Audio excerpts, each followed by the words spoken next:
Should the federal government inflate our money supply further or just allow the system to finally collapse once and for all?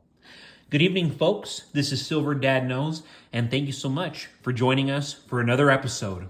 And this is Getting Rich While America Goes Broke. Folks, again, blessed times, blessed days, even though these are the last days. And yeah, you can say, Silver Dad knows, these have been the last days since they crucified Jesus Christ. Right, you are. But read the book of Revelations and you'll see that many things that are occurring today, such as catastrophic weather, wickedness, and people like never before. I mean, these are just signs we can't ignore. And mind you, it's like, I'm not somebody who's over here advocating for global warming, but it's like, okay, well, the book of Revelation says the weather is going to become catastrophic to a point where it's going to be unlivable. And in some places in the world, the weather has gotten that drastic. So check this one out right here. The last one I had showed everybody was in 1971. This is a 1974, so it is slightly different. Okay, so this coin was struck the same year Richard Nixon resigned the presidency amid the threat of impeachment that resulted from the Watergate scandal.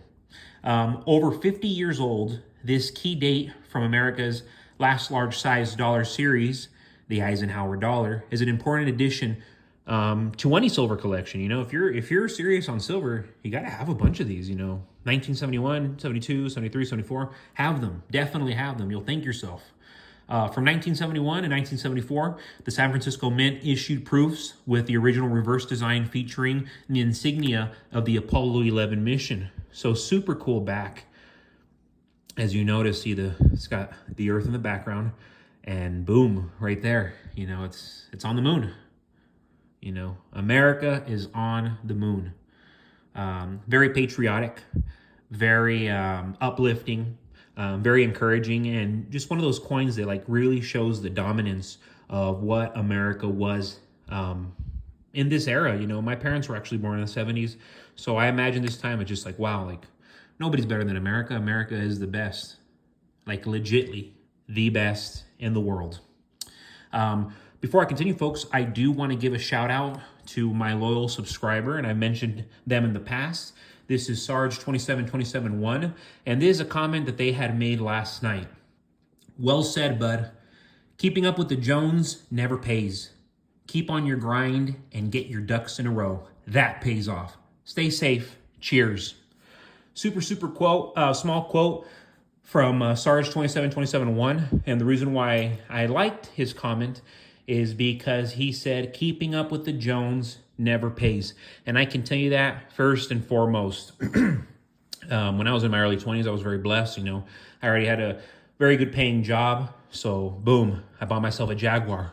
Boom, I buy my dream car, which was at the time a Q60 Infiniti, the new generation. Right when it first came out, I had it. I was 22, 23 years old.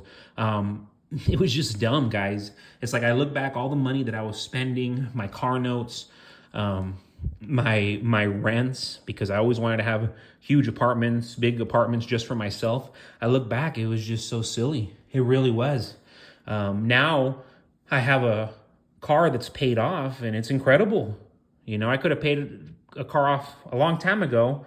I'm about to be 30. I finally did it. And it's like, man, it's made life-changing moves in my life. It's life-changing opportunity. It's like, boom, I just freed up $600-700. Where can that money go to?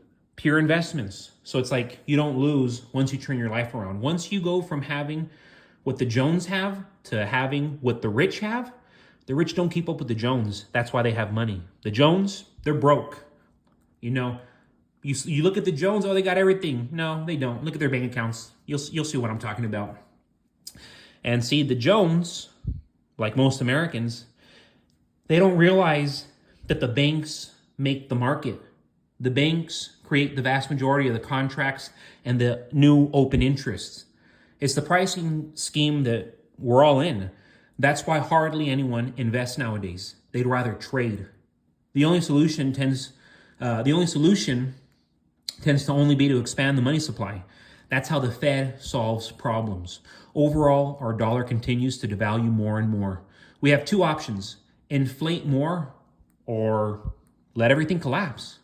Funny how Powell says rates seem to have peaked, yet there's no time frame on any sort of rate cuts.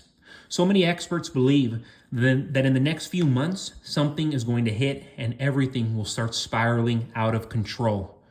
Because it's all an illusion that is currently being controlled. It's an illusion of debt that can forever be paid and keep circling in on itself and pay itself off. Sounds like gibberish, because the illusion is only spiraling into nothingness because it doesn't actually exist. That's why Powell is only saying what the market wants to hear. They don't want to frighten the public from the reality.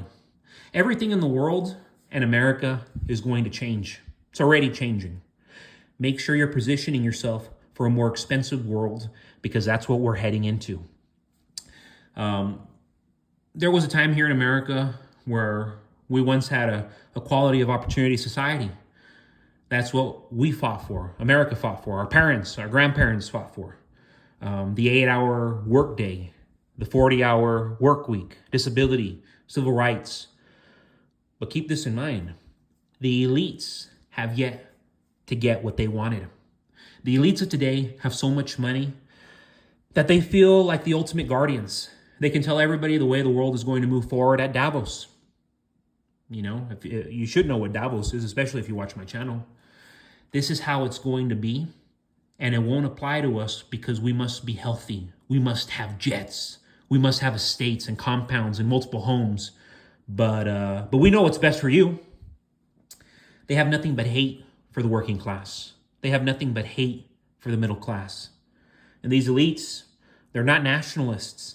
They're not patriots. They're not people of God. They're international globalists, and only their small group matters. They have no empathy for their own countrymen, no empathy for their national traditions, no empathy for their middle class and working class, no empathy for those who have given them their privilege. And in order to destroy this capitalist order, they must first destroy capitalist culture and Christianity. And I'm telling you now, folks, they're right on track. They are right on track. And that's why I started this channel, because not only am I a firm believer in stacking silver to hedge myself up against the inevitable, but I do want to get the message out of what we're up against and how fierce they are and ruthless they are and ungodly they are. So this right here, folks, I've shown a few of these, but I have not shown this one. This is a 2022 Britannia silver coin. Of course, these are crafted by the Royal Mint. The Royal Mint is a trusted mint for over 1,100 years. And the Royal Mint produces coins to commemorate key historical figures and events. So, of course, key historical figure.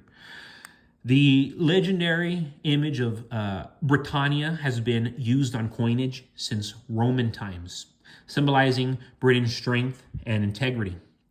Buying silver Britannias is a convenient way to invest in physical silver. These are just great buys. Not only do Britannias have a low premium over spot, they are also exempt of capital gain tax. And keep this in mind, this is pretty cool. The 2022 Britannias are the last of its kind to feature Her Majesty's portrait. I have a 2023, or it might even be a 2024, but anyways, 2023 coins and newer will now utilize a portrait of her son and successor, which is King Charles III. So if you notice, the latest one I have, I'm not going to look for it, it's somewhere in here, but the latest one I have, it actually has her son, and he is crowned, because they do have some of him just by himself. But it's like, man, if you have the one where her son is crowned, there's only 200,000 of them in the entire globe. So if you're stacking silver, get as many of those as you can.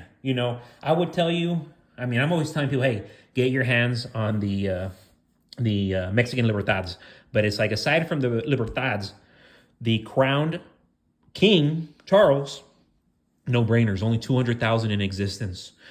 But folks, as always, thank you so much for joining us for another episode. Again, if you're enjoying my episodes, if you like what I say, please subscribe. Please spread the word. Please share my message. You know, it's very important to me. I am sending a good message. And I have good intentions for all patriots, for all Americans here in this country, because I love it. I adore it. You know, I'm not an internationalist. I'm not a globalist. I'm an American, and I love my people, and I love what this country was founded on. So as always, folks, God bless your houses. God bless your children if you have any. God bless your parents if they're still alive. God bless your spouses if you're married. And God bless these United States of America.